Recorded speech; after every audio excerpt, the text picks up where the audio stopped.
Hey guys, how do you achieve and then maintain peak mobility and flexibility? Well, you got to be consistent and you got to have a smart routine. So, I'm going to share with you the routine I use before every workout. This is my stretch routine, my warm up routine, and hopefully, this will at least give you some ideas. Maybe even follow it verbatim if you want, but minimum, hopefully, I'll give you some ideas. And if you do this long enough, consistent enough, it'll even get you down to the splits. So, I know a lot of martial artists watch this channel. Maybe you already got maximum flexibility, maybe you don't. If not, use this to get some ideas. I'm going to basically talk over the whole routine. It's in real time. I'm going to tell you what I'm doing, why I'm doing it, and it all makes sense how it flows. But first, a quick word from our sponsor. This video is sponsored by Let's Get Checked. Let's Get Checked offers a whole array of tests you can do in the comfort and convenience of your own home. A lot of you may be most interested with the testosterone test. But how does Let's Get Checked work exactly? It's simple. You choose your test online and they'll send it to you in discreet packaging with next day delivery even as an option. Activate your test and take your sample in the morning. Depending on the test, it's either going to be blood, saliva, or something else. And then you return the sample with the prepaid shipping. Once the sample arrives in the laboratory, confidential results will be available from your secure online portal within 2 to 5 days. Make sure to check out the website. I'll link in the description below and use my discount code for 30% off. It's VS30. Alright guys, so this is how I always warm up. Well, stretching is my warm up, so I don't necessarily recommend you don't get your body temperature up. I just never felt the need to have to walk on a treadmill or jump rope, etc. Like, I just got to the gym, I'm immediately relaxing, I'm going into my lying butterfly stretch. Really kind of get those inner thighs and the hips. And I do this lying because it just really relaxes my body, and I'm a big proponent on relaxing when I stretch. So then I'll transition over to a knee hug, essentially really warming up and getting the stiffness out that lower back. And you see how I cross my feet right there. Sometimes I'll put my right over the left or the left over the right, and I'll kind of rock to the side as you see here, maybe back and forth a little bit. But basically, you're just trying to get all the stiffness out of your lower back. And then I'll transition over into the lying twist, you know, obviously doing both sides. So this also kind of stretches out your chest. You know, I got my right arm straight over here, and if you look far to the right, that'll even extend the stretch. This kind of works on your upper body, your lats, your ribs, but I'm really doing it for my back and also for the hips. And you'll see, basically, I'm not timing this. I'm just holding it as long as I need. Most people say, hold your stretch for 30 to 60 seconds, and sometimes I'll do that, but I don't time it. I just intuitively know if I've done it long enough. Here I switched over to the other side already. I'm just, again, I didn't get the heart rate up, I didn't get the body temp up, but see, I'm just relaxed. Then I'll transition over to the bridge. This kind of like wakes up the muscles, you know, the glutes and everything. This also stretches the lower back out even more. Wakes up the muscles. Basically doing a hip thrust in a way. And sometimes I'll actually do a series of reps, you know, depending on how the back feels, or I'll just hold it. And by the way, I'm actually pressing pretty hard. I'm really trying to get a good bridge going, activating the glutes, etc. Transition over to the baby splits. See, I already did the lying butterfly, so the hips are already kind of loose. And as you'll see, I'm kind of moving back and forth to the side. Again, you just got to fill your body out where you kind of like got a little of the tightness, the stiffness from probably sitting down all day at work or whatever you're doing all day. So, you know, I transition over from that into the cobra stretch. Again, this is going to stretch out the abs. It's good for the lower back. You know, we twisted, we're going forward, we're going back. So really just getting a lot of movement in the lower back. You'll see I kind of have my head up, and when I do that, I have my mouth closed. That'll actually stretch your neck out. So you're going to hold this for a little while. Then what I do, I transition over to the cat-cow pose. So, you know, first the cat, got the head down. Again, this is just getting movement in that spine. All this stuff has really helped my lower back a lot, and pretty much that's the issue that most people are going to have is their lower back. So you need to get movement and get rid of the stiffness, basically. So I'll transition. I'll do each of these about 3 times. I don't really hold them that long, just as long as I need. transition to the downward facing dog, you'll see I do mine a little different. Like my whole foot, the heel is on the ground, but I do one foot at a time because I'm kind of concentrating on really stretching the calves out. Then I'll switch to the other foot. And again, some people do this with just their toes on the ground, but I'm really emphasizing the calves. Of course, you'll also feel it in the hamstrings and the glutes. And I'm just transitioning, get a little out of the right calf, a little out of the left calf, and then I'll do them together. This is also really good for the lower back as well. There's a theme here. It's a lot of things for the lower back. So basically just hold that as long as you need. Then I transition and just to a deep squat. I'm literally just squatted as deep as I can. I got my hands together, kind of like a prayer. And you'll see what I'm doing. This is for neck mobility. And again, when I look up, my mouth is closed. See, I'm looking down pretty much as far as I can, up as far as I can. I'll usually do that 3 times, up and down. It really just loosens that neck up. And then to the left, then to the right. And you just hold it, however long you kind of feel you need to. You don't need to hold this for like 30 seconds. You just kind of got to get the movement and loosen that up. So it's a few seconds max, but I do that like 3 times on each side. Also about 3 times up and down. And then from here, I'm going to actually transition over to one of the best things for the lower back. I actually got this from the book called The Foundation, and I'll link it in the description below. But basically this is one of the exercises. There's a whole routine based on the foundation, but this is one of the exercises that has done the most to help my lower back.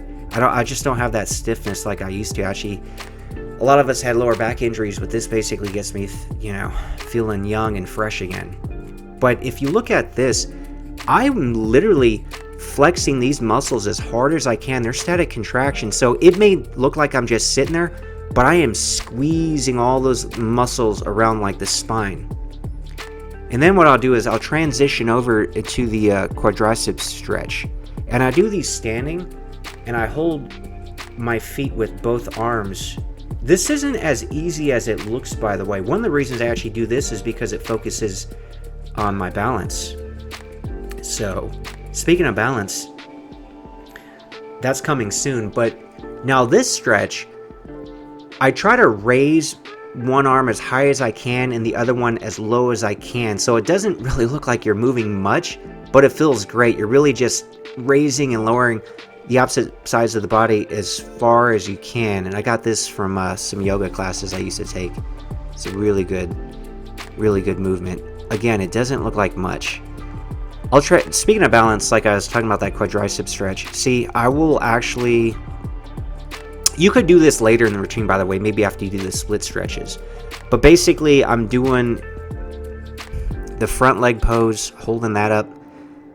And it doesn't have to be super long. This is just kind of getting a little bit of a stretch, working on the balance. Obviously, with everything, we're going to work both legs. So just kind of hold that. And then we're going to do more like the side version, kind of like if you were doing like a side kick, for example, or a roundhouse. Kind of get the inner thighs a little bit more. Just hold that. Again, this is really good for strength and balance. And a lot of the movements and exercises I do, which I'll cover further in videos, I really just want to build a strong, solid foundation where I could just hold these kicks, hold my leg, and just have great balance and control. That's the foundation you need. So from there, I'm going to move on to the hip flexor stretch. You'll see my you really want to kind of like tilt the pelvis, if that makes sense. Just really feel it.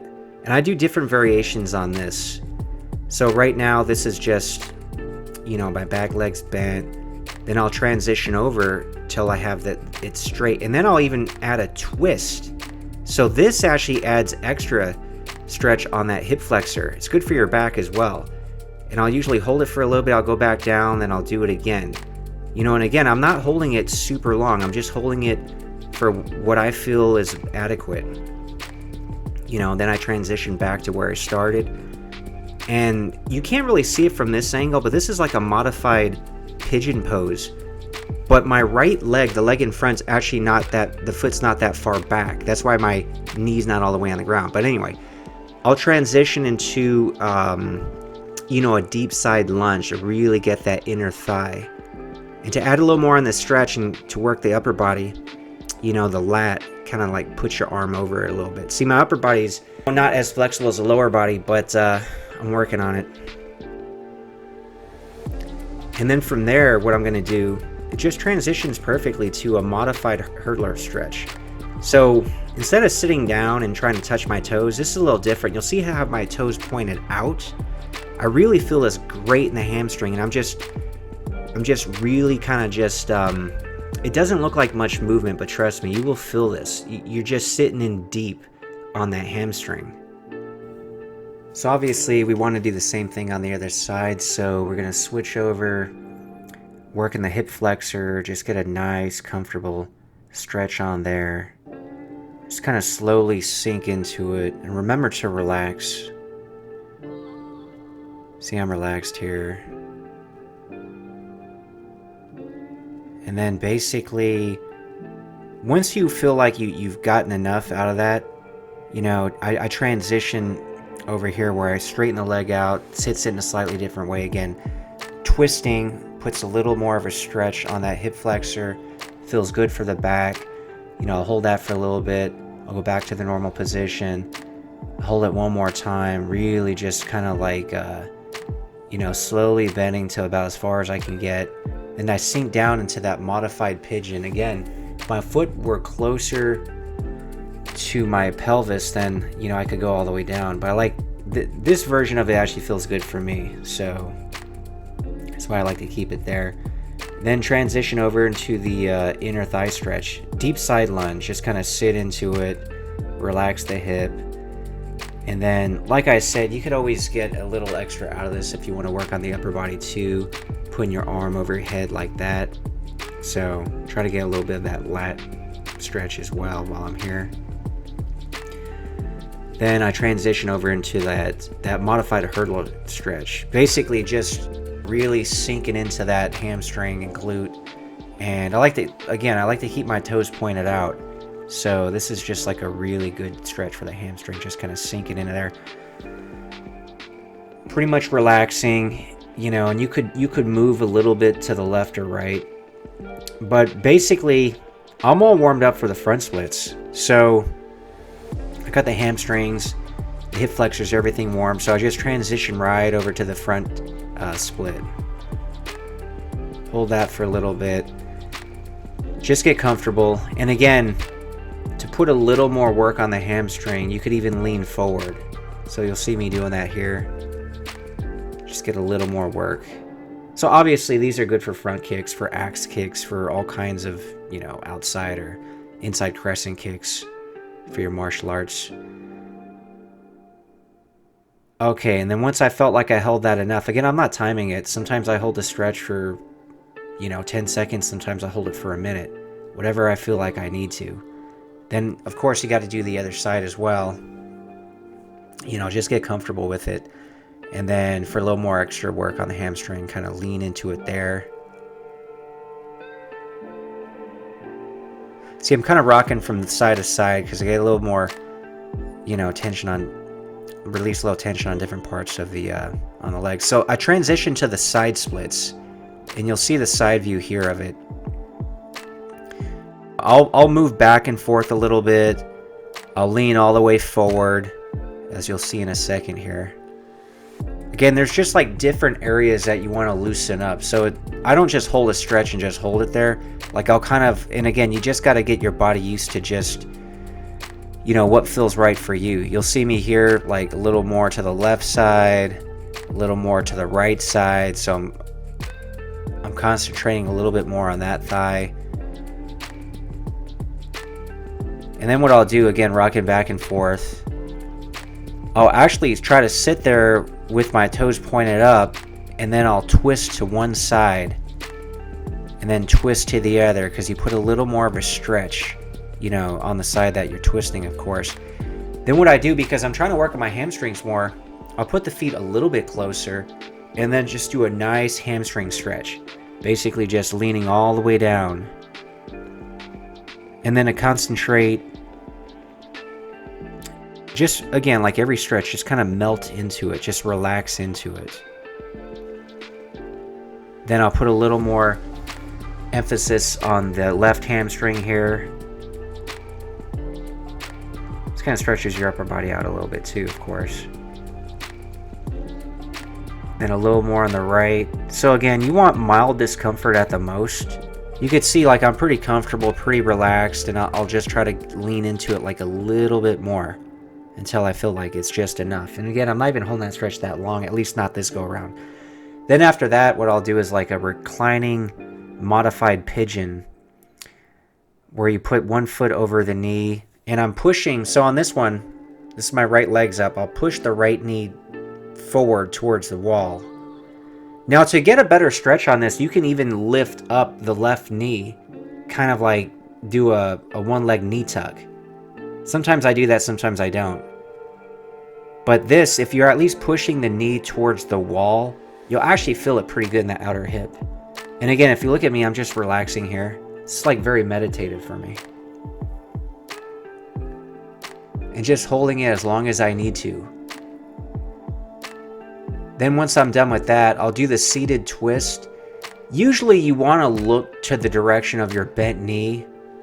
Sometimes I look in the opposite way, sometimes I look forward. But again, this is just me working all different ways around it and with it. So a lot of times I'll say, you know, nothing's black and white. Like I think there's better ways to do things and not so good ways to do things. But this is just what I found works for me. So some of these stretches are textbook, some are modified. The main thing is to be consistent, to be comfortable, to relax into it. So that's the routine. I will usually do maybe 3 rounds of it, or even 2 rounds, or a lot of times I got everything warmed up for the most part. So at this point, I will just do the front splits again, do the side splits again, and then do the front splits again, then do the side splits again. So basically doing 3 rounds of that. If you're not as flexible, you probably want to do that whole cycle 3 times. But if you're pretty flexible and you got the splits, after you're warmed up, you could just, after this round, just go straight into the front splits again, straight into the side splits. Do at least 3 sets of those. Anyway, hopefully that helps. Let me know in the comments below if you guys have any questions about this. And until then, I'll see you next time.